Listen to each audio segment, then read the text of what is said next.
लोक कुठे काय चालले होते, त्यांच्या मागं मागं मी पण आलो. तर पाहतो तर काय, आमच्या गावामध्ये पट चालू होता. बापरे का जोड्या सुटत. तिथे मला हा जवळ्या मित्र मिळाला. तसा तो माझा मित्र बरा आहे म्हणा. माझे मित्र कुठे काय जात होते, त्यांच्या मागं मी पण गेलो. आणि पाहतो तर काय, मला माझे जुने पोट्टे भेटले आमच्या गावातले. त्यांना बडे हाय बाय केलून.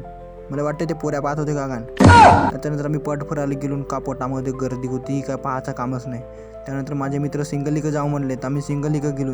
एक जोडी धावत धावत आली आणि सिंगल पाडून टाकलं. आणि हे दुसरी जोडी आली आणि ह्या ट्रॅक्टरवाले पोट्टे अगदीच फ्लॅश मारत होते. हे जोडी आली अजून धावत धावत. आणि माझे मित्र म्हणले चला वापस जाऊन. आणि मी माझ्या मित्राला म्हणलो अबे उसाचा रस पाज. अबे तो म्हणे माझ्याकडे पैसेच नाहीत.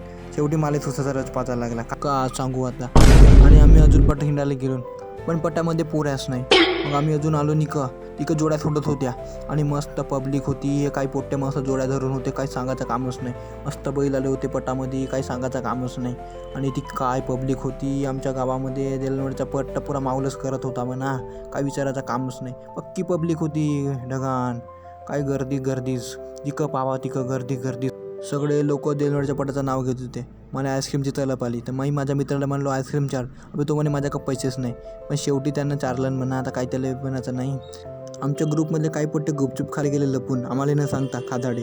शेवटी माझ्या मित्राने सोल्याची जुडी घेतलं आणि आम्ही सगळे मिळून सोल्याची जुडी खाल्लून. मग आम्ही अजून पट पाले आलो. मस्त जोड्या सुटत होत्या. माझ्या मित्राने एक नकली नोट खाली फेकलं. एका माणसाने तिला भरणं उचललं. तिला माहीत नाही काय नकली नोट हो म्हणून. संध्याकाळ झाली तरी मस्त जोड्या सुटत होत्या. आम्ही मस्त मजा करत होतो. तर काही लोक 1 रुपयासाठी झगडत होते. काही लोक आपल्या जोड्या घेऊन घरी जात होते. तरी मस्त जोड्या सुटतच होत्या. मस्त बैल धावत होते. जोडी जिंकल्यावर मस्त बँड वाजवून नाचून आणत होते. माझ्या मित्रांना हा पटामध्ये कावा खेळून घेतलं आणि नाटक पाहिलं आणि झोपून गेलो.